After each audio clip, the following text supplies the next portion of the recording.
My daughter-in-law stole my husband. Then she sent me a wedding invitation. Come see what a young woman can do to a man. She expected to see me in tears. When the priest asked, "Does anyone object?" I smiled, adjusted my dress, and said 3 words that left everyone pale. I'm glad to have you here. Follow my story until the end and comment the city you're watching from so I can see how far my story has reached. The ivory envelope sitting on my kitchen counter looked innocent enough, but the moment I saw Chloe's perfect handwriting, my stomach twisted into knots. 65 years old, and I still felt like that naive young woman who'd once trusted too easily. I opened it with trembling fingers, already knowing what I'd find but hoping I was wrong. The wedding invitation was elegant, expensive, everything Chloe had always aspired to be. Donald Michael Harrison and Chloe Marie Stevens request the honor of your presence.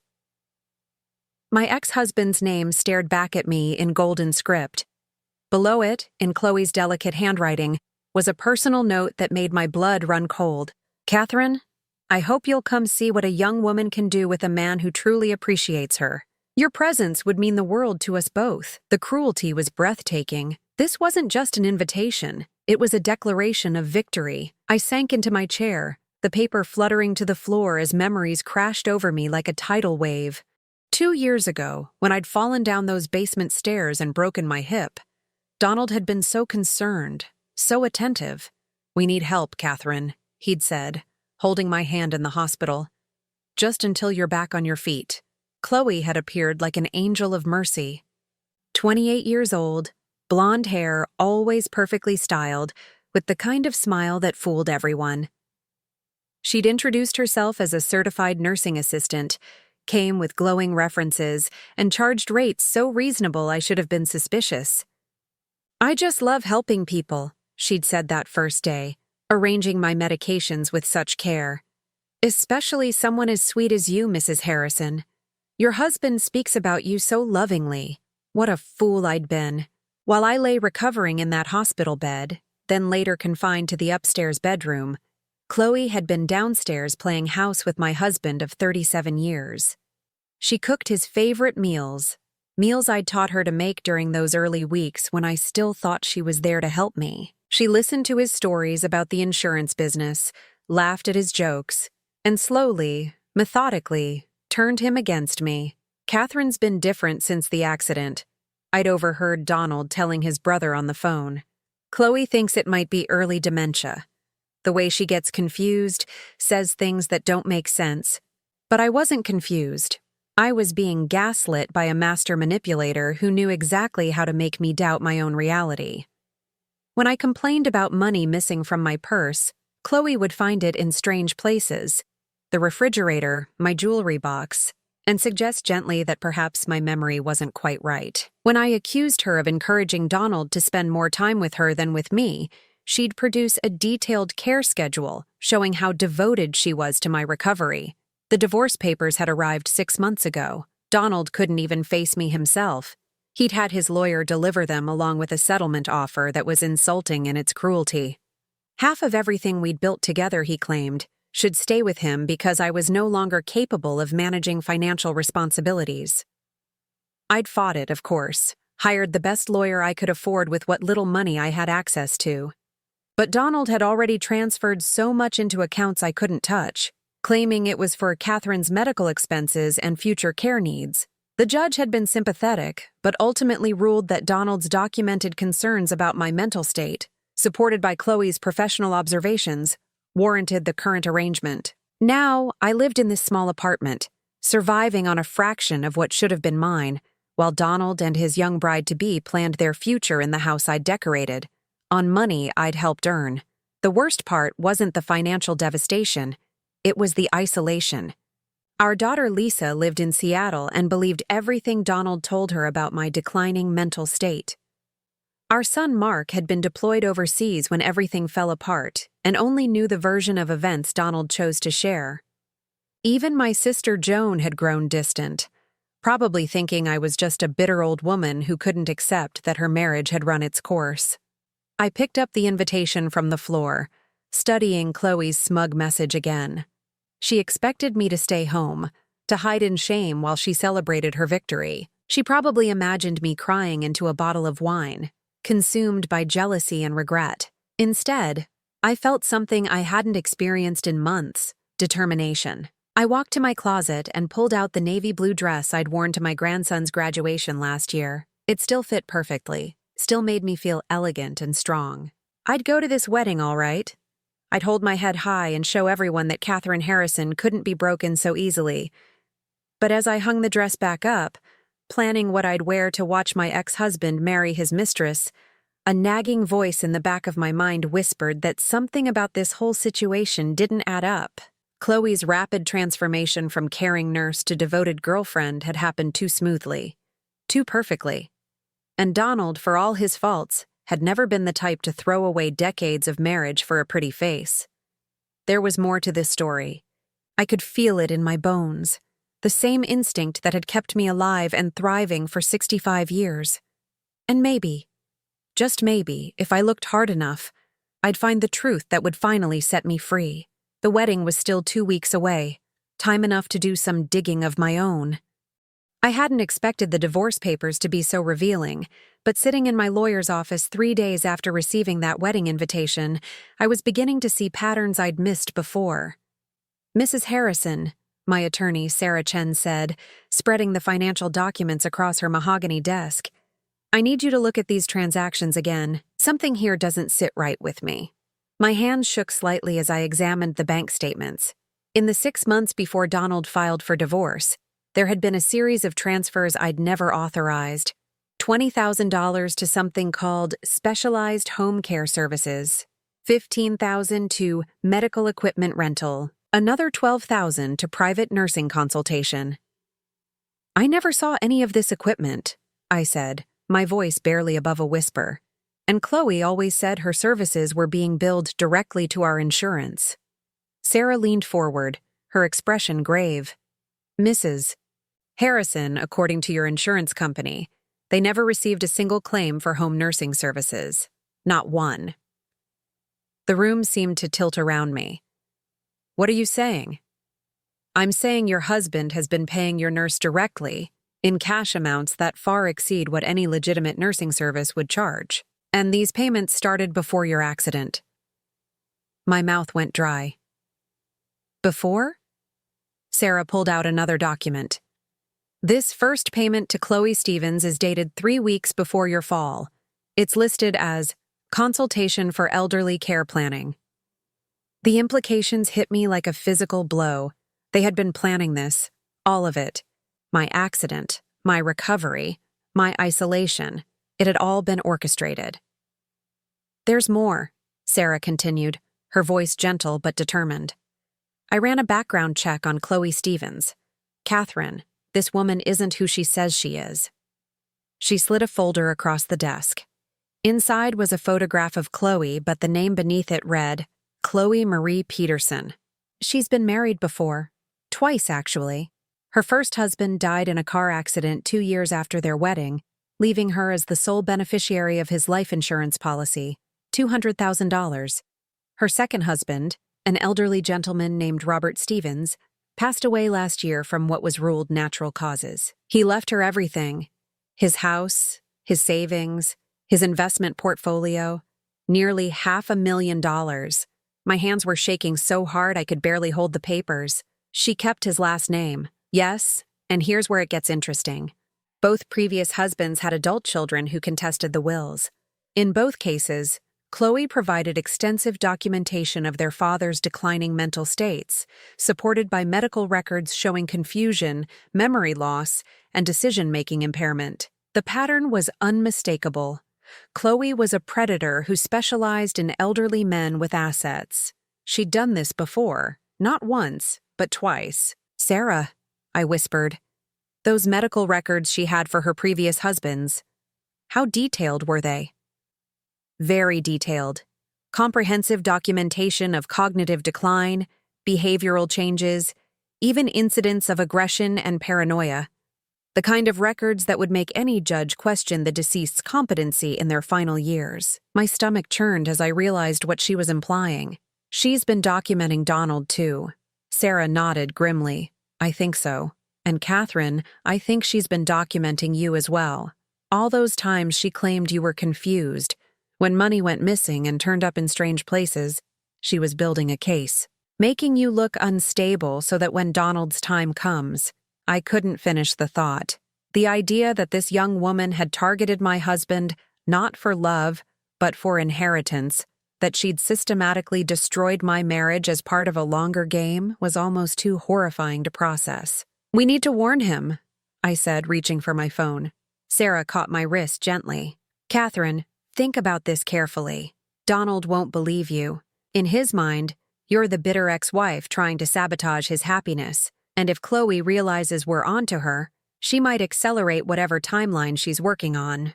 The truth of that statement settled over me like a heavy blanket. Donald was 71 years old, in good health, but not immune to the vulnerabilities that came with age. If Chloe was planning something, a direct confrontation might push her to act sooner rather than later. What do we do? I asked, feeling more helpless than I had since this whole nightmare began. Sarah leaned back in her chair, her expression thoughtful. We investigate. Quietly. Chloe Stevens, or Peterson, or whatever her real name is, has been very careful, but nobody's perfect. If she's done this before, there will be other victims. Other families who might have questions about what happened to their loved ones. She pulled out a legal pad and began making notes. I'm going to hire a private investigator, someone discreet who can dig into her past without alerting her. In the meantime, you need to be very careful about what you do and say. If she's watching for any signs that you're onto her, she could hurt Donald, I finished, or make you disappear from his life even more completely than she already has. I left Sarah's office with a sense of purpose I hadn't felt in months, but also with a terror that kept me awake at night. As I drove through the familiar streets of the town where I'd lived for 40 years, everything looked different now. Every elderly couple I saw made me wonder if they were safe, if they knew the signs to watch for, if they had someone looking out for them. Back in my apartment, I spread the documents Sarah had given me across my dining table. The pattern was clear once you knew what to look for. Chloe's first husband, James Peterson, had been 47 when they married, not elderly, but old enough to have accumulated assets. The second husband, Robert Stevens, had been 68. Now Donald at 71. Each marriage had lasted approximately 2 years before the husband's death. Each time, Chloe had been the grieving widow, the devoted wife who'd cared for her husband through his final decline. Each time, there had been adult children who'd questioned the circumstances but couldn't prove anything. My phone rang, startling me from my dark thoughts. The caller ID showed my daughter's name, and for a moment I considered not answering. Lisa's calls had become increasingly difficult since the divorce, full of gentle suggestions that I get help and consider counseling. Hi, sweetheart, I said, trying to keep my voice steady. Mom, I heard about the wedding. Lisa's voice was carefully neutral. How are you handling this? I wanted to tell her everything.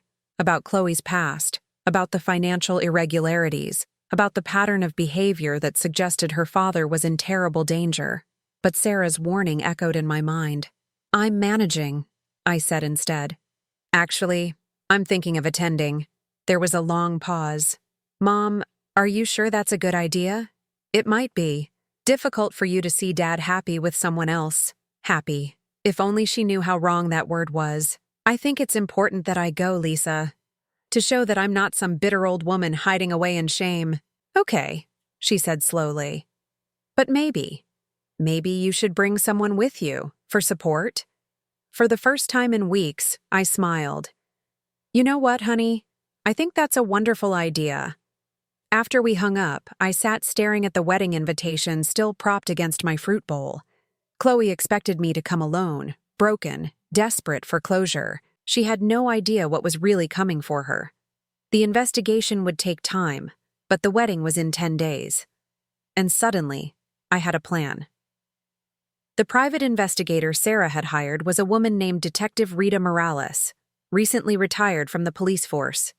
She had the kind of weathered face that suggested she'd seen everything, and when she laid out her findings in Sarah's office 5 days before the wedding, I realized I'd only scratched the surface of Chloe's deception. "Mrs. Harrison," Rita said, opening a thick folder. "Your instincts were right. Chloe Stevens has been very busy, and she's more dangerous than we initially thought." She placed a photograph on the desk. It showed a modest headstone in what looked like a small-town cemetery. James Peterson, age 49. Died 18 months into his marriage to Chloe from what the coroner ruled was a heart attack brought on by medication interaction. My stomach clenched. Medication interaction? James had been taking blood pressure medication for years with no problems, but in the weeks before his death, his prescription was changed twice. The pharmacy records show that Chloe picked up both prescriptions, claiming James was too ill to come in himself. Rita pulled out another photo. Robert Stevens, age 70, died 2.5 years into his marriage to Chloe. Also ruled natural causes, specifically complications from a stroke. But here's what's interesting. Robert's daughter told me her father had been in perfect health until the last 6 months of his life. She said he'd become increasingly confused, paranoid, and physically weak. The similarities to what I'd experienced during my recovery were chilling. She was poisoning them. "I can't prove that," Rita said carefully. "But the pattern is consistent. Both men experienced dramatic health declines in their final months. Both became isolated from their adult children, who were painted as greedy and uncaring. And both changed their wills shortly before their deaths, leaving everything to their devoted young wife." Sarah leaned forward. "Rita, what about the medical records Chloe provided? The documentation of their mental decline?" Rita's expression darkened. "That's where it gets really interesting. I tracked down the doctor who allegedly treated Robert Stevens during his final months. Dr. Marcus Webb. He died in a car accident 3 months after Robert's death." The room fell silent, except for the sound of my own rapid breathing. "That can't be a coincidence. It gets worse," Rita continued. "I found Dr. Webb's former nurse, a woman named Patricia Mills. She's terrified, Catherine. Absolutely terrified. It took me 3 visits before she'd even talk to me, and only then because I convinced her that more lives might be at stake." Rita pulled out a small digital recorder. "Patricia told me that in the months before Dr. Webb's death, he'd been acting strangely. Paranoid, she called it. He'd started questioning some of his patient records, particularly those involving elderly patients with young caregivers. She said he'd become convinced that someone was falsifying medical documents using his credentials." My hands were shaking again. "What happened to him?" "Single car accident on a clear day on a road he'd driven thousands of times. No skid marks, no apparent mechanical failure. The police ruled it an accident, but Patricia doesn't think so. She said Dr. Webb had called her the night before he died, telling her he'd figured out how someone was creating false medical histories, and he was going to report it to the medical board." Sarah was taking notes furiously.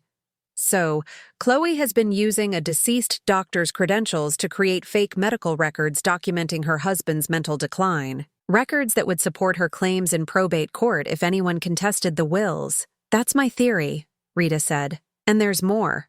I've been tracking Chloe's movements over the past 5 years. She doesn't just randomly target wealthy older men. She researches them. Extensively." Rita spread out a series of documents. Before she married Robert Stevens, she volunteered at the senior center where he played bridge twice a week. Before James Peterson, she worked part-time at the pharmacy where he filled his prescriptions. She studies these men, learns their routines, their vulnerabilities, their family dynamics. Then she inserts herself into their lives in a way that seems natural and helpful. I thought about how Chloe had appeared in our lives. She said she specialized in post-surgical recovery care, that she'd worked with hip fracture patients before. I checked with the nursing registry. Chloe Stevens has never been licensed as a nursing assistant in this state or any other. Those references she provided? 2 of them were from facilities that don't exist. The third was from a nursing home that closed down 4 years ago. The scope of the deception was staggering. "How did we not catch this?" Sarah answered quietly. "Because when you're vulnerable and in pain, you want to believe that help has arrived. And Chloe is very good at becoming exactly what people need her to be. Rita leaned back in her chair. There's something else, Catherine. Something that changes everything. She pulled out another photograph, this one showing a young woman with dark hair who looked vaguely familiar. This is Christina Stevens. She's 17 years old, and she's Chloe's daughter. My breath caught. Daughter? Chloe has been supporting this girl since she was born. Private school, expensive clothes, college prep courses. Christina has no idea what her mother does for a living. As far as she knows, Chloe works in healthcare consulting and travels frequently for work. The implications hit me like a physical blow. She's been killing people to pay for her daughter's education. It appears so. And Catherine, there's something else you need to know. Christina Stevens was accepted to Harvard University this fall. Full tuition and expenses will run about $80,000 per year for 4 years. I did the math quickly. $320,000. Plus graduate school if she continues. Chloe needs a significant financial windfall soon, or her daughter's future is in jeopardy. Rita closed the folder and looked directly at me. Donald Harrison has assets worth approximately $400,000, plus a life insurance policy worth $200,000. That's more than enough to secure Christina's education and set Chloe up for life. The wedding was in 5 days. If Chloe followed her usual pattern, Donald had maybe 2 years left to live, 2 years of gradual decline, increasing isolation, and systematic poisoning disguised as loving care. We have to stop her, I said, my voice stronger than it had been in months. Rita nodded. But we need proof. Real, concrete evidence that will hold up in court. The circumstantial evidence is compelling, but it's not enough to convict her of murder. Sarah was already reaching for her phone. I'm calling the district attorney's office. They need to know what we found. Wait, Rita said, holding up a hand. If we go to the police now, Chloe will disappear. She's done it before. When James Peterson's family started asking too many questions, she moved to another state and became someone else. We might save Donald, but we'll never get justice for her other victims. I stared out Sarah's office window at the busy street below, watching ordinary people go about their ordinary lives. None of them knew they were living in a world where predators like Chloe existed, where love could be weaponized and trust could be fatal. What are you suggesting? I asked. Rita's smile was cold and determined. I'm suggesting we give Chloe exactly what she wants. A wedding day she'll never forget. The plan that emerged over the next hour was risky, possibly illegal, and absolutely terrifying. But it was also the only way to protect Donald and prevent Chloe from finding another victim. As I left Sarah's office, clutching the evidence folder against my chest, I thought about the navy blue dress hanging in my closet. I'd planned to wear it as a show of strength, a way to prove that Catherine Harrison couldn't be broken. Now I would wear it as armor for the battle that would determine not just my future, but Donald's life itself. 2 days before the wedding, Rita called with news that changed everything I thought I knew about Chloe's plan. Catherine, you need to sit down for this, she said, her voice tight with urgency. I've been monitoring Chloe's communications, and what I found is worse than we imagined. I was in my kitchen, mechanically preparing a cup of tea I didn't want, when her words stopped me cold. What do you mean monitoring her communications? She's been sloppy with her phone security. I managed to access her text messages and email through some, let's call them unconventional methods. Catherine, she's not planning to wait 2 years. The timeline has been accelerated. My hand started trembling so violently I had to set down the teapot. What are you saying? I found messages between Chloe and someone she calls D. I believe it's a doctor, probably another corrupt medical professional she's worked with before. They've been discussing Donald's treatment plan for after the honeymoon. Rita's voice became even more grim. Catherine, they're planning to induce a stroke within the first month of marriage. Something about a blood thinner interaction that would look completely natural for a man his age. The room spun around me. I gripped the kitchen counter, fighting off waves of nausea. A month? But that's... The honeymoon is next week. There's more. I also found correspondence with a funeral home. Pre-arrangements, paid in advance. And Catherine, she's already contacted a probate attorney about expediting the will process. I sank into my chair, the full horror of Chloe's efficiency washing over me. She wasn't just a predator, she was a methodical killer who had turned murder into a business model. "We have to warn him now," I said, reaching for my phone. "Wait, there's something else you need to know first." Rita's voice became even more serious. "I found messages between Chloe and her daughter Christina. Catherine, the girl, knows. Knows what? Everything. Christina isn't an innocent beneficiary of her mother's crimes. She's an active participant. The Harvard acceptance, the private school, all of it has been funded by blood money, and she's fully aware of how her mother earns their lifestyle." I felt like I was drowning. The young woman I'd occasionally seen in photos on Chloe's phone, the teenager I'd pitied for having such a manipulative mother, was actually her accomplice. Rita continued reading from what must have been printed messages. "Christina wrote to her mother last week. 'Mom, are you sure the old man won't suffer too much? I know it's necessary, but I don't want him to be in pain.' And Chloe's response was, 'Don't worry, sweetie. It will be quick and peaceful. He won't even know what's happening.'" The casual cruelty in those words, the way they discussed Donald's murder like a routine business transaction, made me physically sick. I barely made it to the bathroom before vomiting. When I returned, Rita was still on the line. "Catherine, are you okay?" "No," I said honestly. "I'm not okay. How can people like this exist? How can a mother raise her daughter to be part of something so evil?" I've been asking myself the same question. But here's what we know now. This isn't just about stopping Chloe. Christina is planning to continue her mother's work. I found college application essays on her laptop. She's planning to major in nursing with a specialization in geriatric care. The next generation of predators being trained from childhood. Rita, we can't let this continue. I agree. But Catherine, what I'm about to tell you next is going to be the hardest part. Rita's voice became very gentle. I found evidence that suggests you weren't Chloe's first practice run. What do you mean? Before she targeted Donald, she spent 6 months working for an elderly woman named Eleanor Craftsman. Eleanor died of what was ruled a medication overdose, accidental according to the coroner. But her nephew told me Eleanor had been in perfect health until Chloe started helping with her medications. My blood went cold. She was testing her methods. That's what I think. Eleanor had no significant assets, no large life insurance policy, but she was alone, vulnerable, and trusting. The perfect subject for Chloe to refine her techniques before targeting someone worth killing for. I thought about all the times Chloe had organized my medications, how concerned she'd seemed about my recovery, how she'd insisted on handling all my prescriptions personally. She was practicing on me, too. I believe so. Your hip surgery recovery should have taken 6 to 8 weeks. Instead, you were bedridden for months, experiencing confusion, memory problems, and physical weakness that didn't match your actual injury.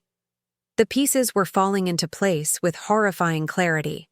My extended recovery hadn't been due to complications from the surgery. It had been due to whatever Chloe was slipping into my medications.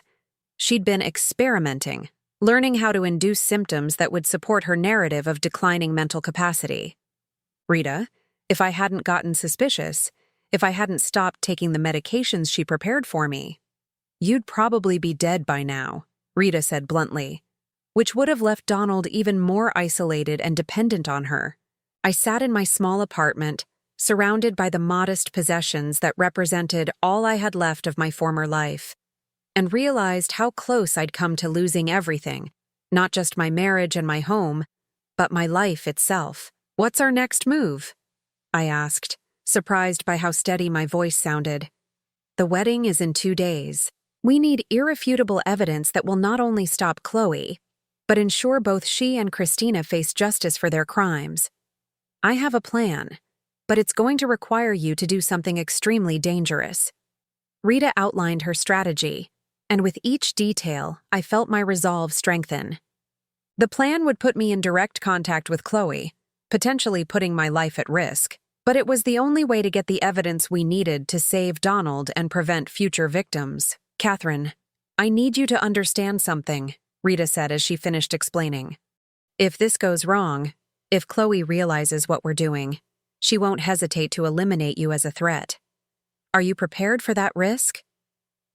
I thought about Donald, probably at home right now, excitedly planning his honeymoon while his bride-to-be planned his murder.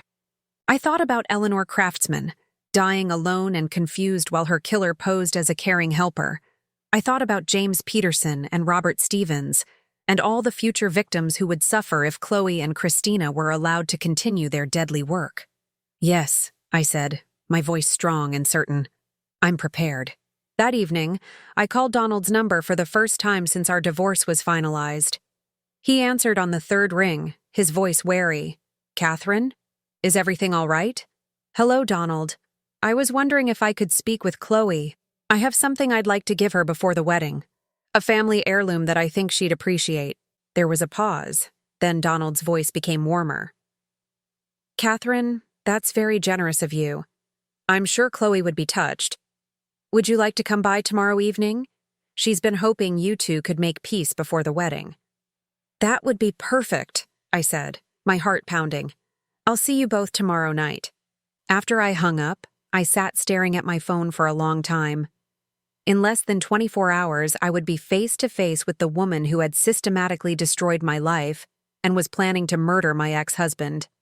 The woman who had trained her daughter to follow in her footsteps. Tomorrow night, one way or another, this nightmare would finally end. The morning of the wedding, I woke with the kind of clarity that comes only in moments of absolute purpose. The navy blue dress hung on my closet door, pressed and ready, but it was the small recording device Rita had given me that held my attention. Smaller than a button, it was designed to capture everything that happened in the next few hours. My meeting with Chloe the night before had gone exactly as Rita predicted.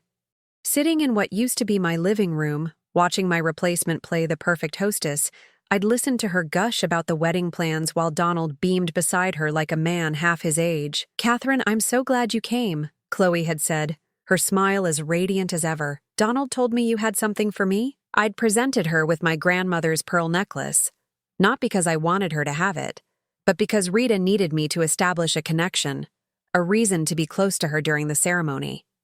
These have been in my family for 3 generations, I'd told her, fastening the clasp around her neck, while Rita's tiny camera, hidden in the pendant I wore, recorded every moment. I want you to wear them tomorrow, for luck. Chloe's eyes had filled with crocodile tears. Catherine, this is too generous. After everything that's happened between us. We're going to be family soon, I'd said, hating every word. I want us to start fresh.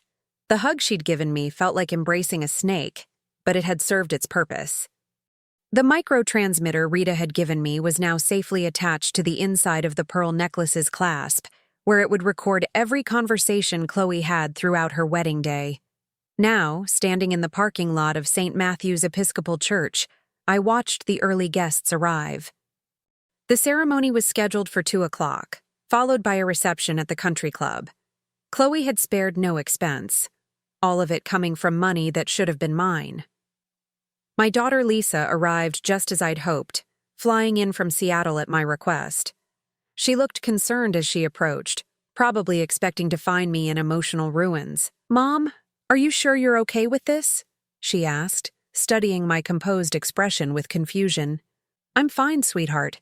Better than I've been in months, actually. Lisa raised an eyebrow. You seem different, stronger, somehow. If only she knew. I've had time to process everything, Lisa, to understand what really happened to our family. We entered the church together, and I was gratified to see several heads turn our way. Let them look. Let them see that Catherine Harrison hadn't been broken by this experience. The church was decorated with white roses and baby's breath. Simple, elegant, expensive. Donald stood at the altar in his best suit, looking happier than I'd seen him in years. My heart ached for him, knowing he had no idea how much danger he was in. I spotted Christina Stevens in the 3rd row, looking every inch the proud daughter in a pale pink dress that probably cost more than most people's monthly rent. She caught my eye and smiled sweetly, the perfect picture of innocence. The organ music swelled, and everyone rose as Chloe appeared at the back of the church. She was breathtaking in white silk and lace, my grandmother's pearls gleaming at her throat.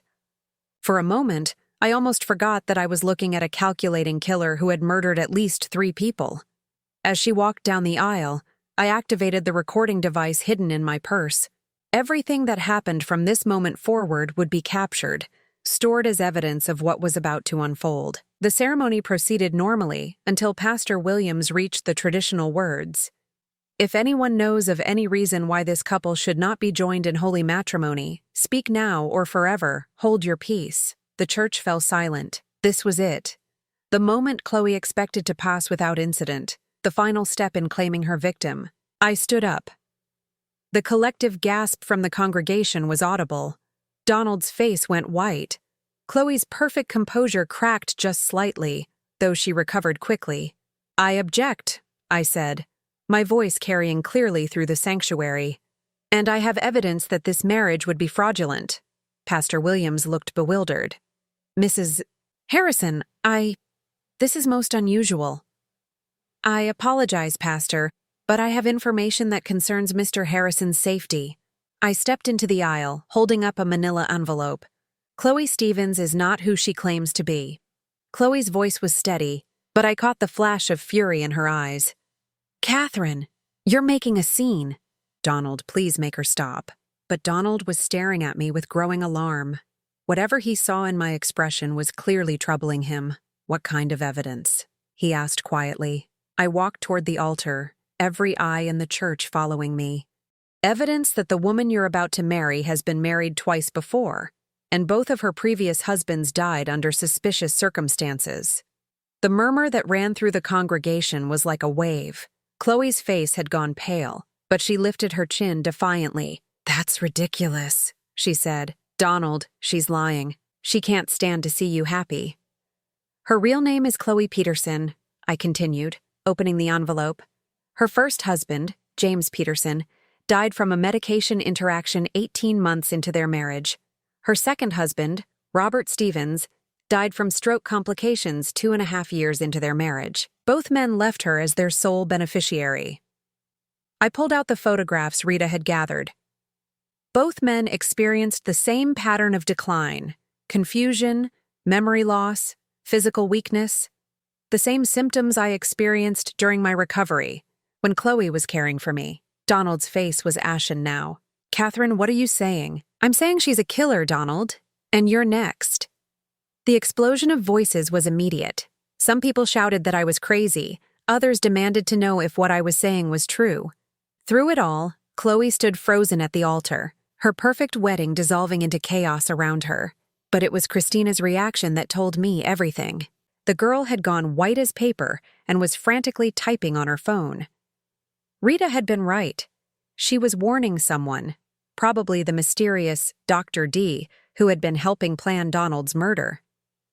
Pastor Williams was trying to restore order when Detective Martinez, Rita's former partner, appeared at the back of the church. Rita had promised that backup would be in place, and seeing him there filled me with relief. "Ladies and gentlemen," Detective Martinez called out, his voice cutting through the noise, "I'm going to need everyone to remain calm. We have some questions for Ms. Stevens." Chloe finally spoke, her voice shaking with rage. "This is harassment. That woman is mentally unstable. Donald, tell them about her condition, about how confused she gets." But Donald was backing away from her, horror dawning on his face. "The medications," he whispered. "All those times you said Catherine was having episodes. You were drugging her." "Of course not," Chloe protested, but her voice lacked conviction now. "Donald, please. You know me. You know I would never hurt anyone." "Do I?" Donald asked, his voice breaking. "Because right now, I don't know you at all." Detective Martinez approached the altar. "Ms.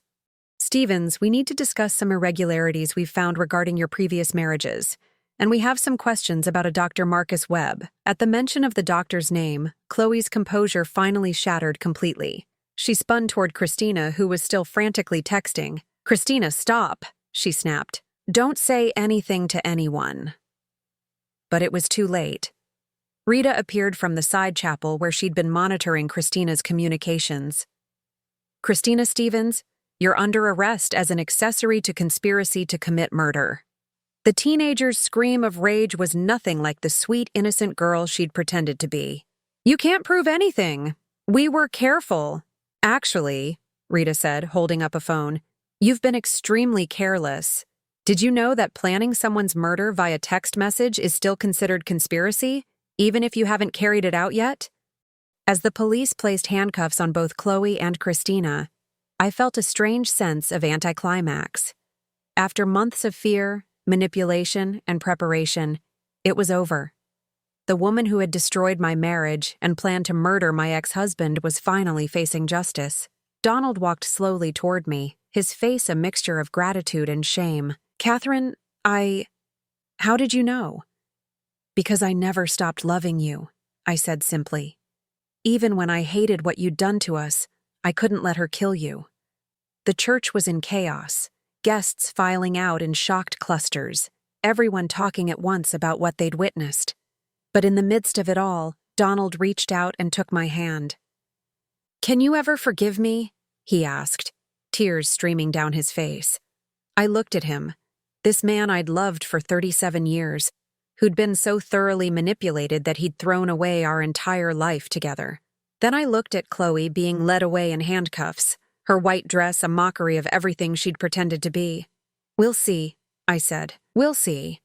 6 months after the wedding that never was, I sat in a courtroom watching Chloe Peterson receive 3 consecutive life sentences for the murders of James Peterson, Robert Stevens, and Eleanor Craftsman. The evidence Rita had gathered, combined with Christina's desperate attempts to destroy evidence that actually preserved it, had built an airtight case. Detective Martinez had been right about the text messages. Christina's panicked communications during the wedding had led police directly to Dr. David Chen, a disgraced physician who had been falsifying medical records and providing lethal drug combinations to Chloe for the past 4 years. His arrest had unraveled an entire network of medical fraud and elder abuse. Christina received 15 years as part of a plea agreement, during which she'd testified against her mother with a cold detachment that chilled everyone in the courtroom. Even facing prison, she showed no remorse for the lives they'd taken or planned to take. The defendant showed a complete disregard for human life, Judge Patricia Warren said as she pronounced Chloe's sentence. She turned caregiving into a weapon, exploiting the trust of vulnerable individuals for personal gain. This court finds that the heinous nature of these crimes warrants the maximum penalty under law. Chloe had stared straight ahead throughout the sentencing, showing no emotion, but as the bailiff led her away, she'd turned to look directly at me. The hatred in her eyes was pure and venomous, but it no longer frightened me. She had no power over anyone anymore. After the trial, Donald and I had walked to our cars together. The past 6 months had been a slow, careful process of rebuilding trust. He'd moved out of our former home.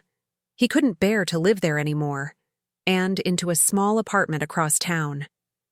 We met for coffee twice a week, gradually piecing together the fragments of our relationship. "I keep thinking about how close I came," he'd said that day, his voice still shaky months after learning the truth. "She had it all planned out, Catherine. The honeymoon in Cabo, the quiet death from a stroke, the grieving widow routine. If you hadn't stopped her." "But I did stop her," I'd reminded him. "That's what matters now." The hardest part hadn't been forgiving Donald. It had been watching him forgive himself. The shame of how completely he'd been manipulated, how thoroughly he'd abandoned our marriage for a lie, had nearly destroyed him. Only therapy and time had begun to heal those wounds. We weren't rushing back into anything romantic. Too much damage had been done for that to be simple or easy. But we were rebuilding a friendship based on honesty, instead of the comfortable assumptions that had made us vulnerable to Chloe's manipulation. Today, I was sitting in my small apartment, the same one I'd moved to after the divorce, but it felt different now. It wasn't a place of exile anymore. It was home, chosen and claimed by my own decisions. Lisa had called that morning from Seattle, her voice bright with news. "Mom, I got the promotion. Senior partner. Can you believe it?" "I can absolutely believe it," I'd told her, pride swelling in my chest. "You've worked incredibly hard for this. I've been thinking about what you went through," she'd said, her voice becoming more serious. "How you fought for Dad even after everything that happened. I don't think I understood before how strong you really are. The doorbell interrupted my thoughts.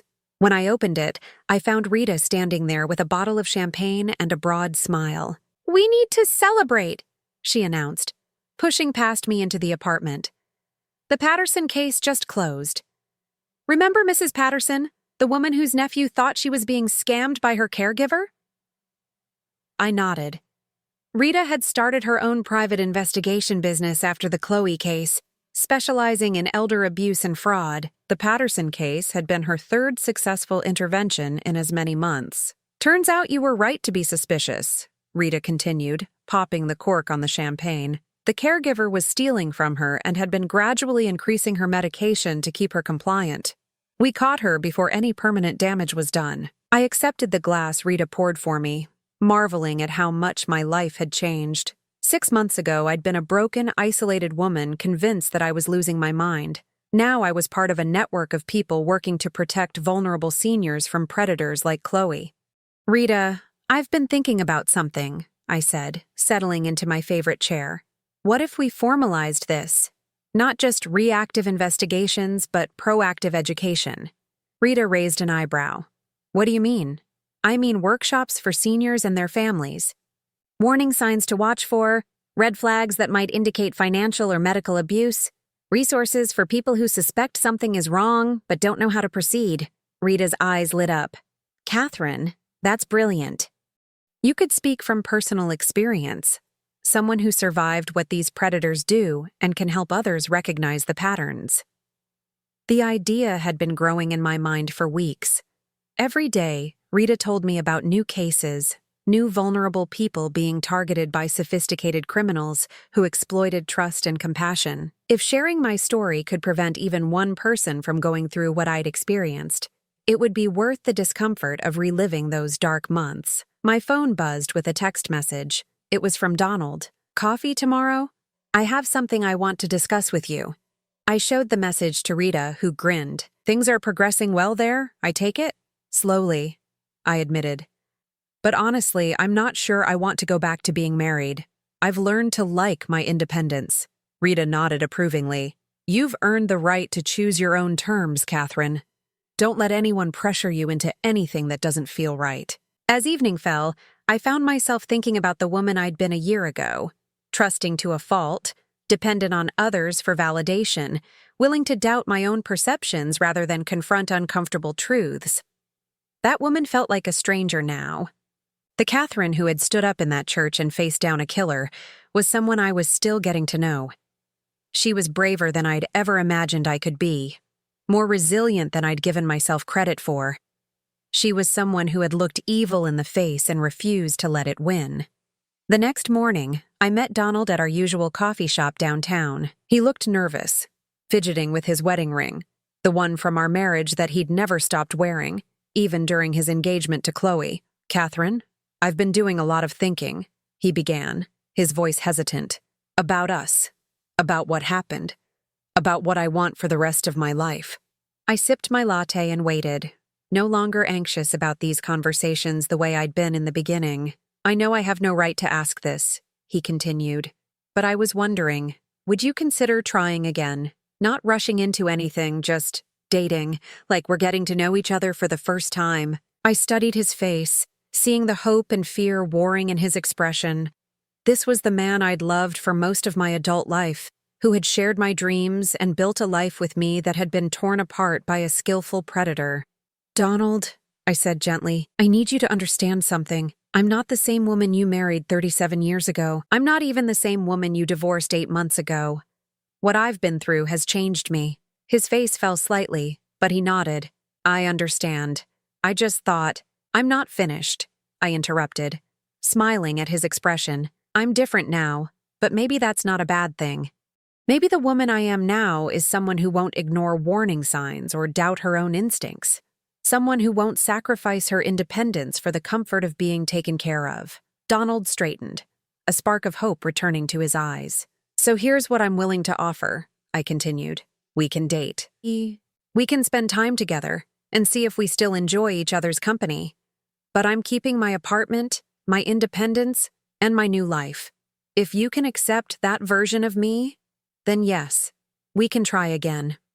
The smile that spread across Donald's face was like sunrise after the longest night.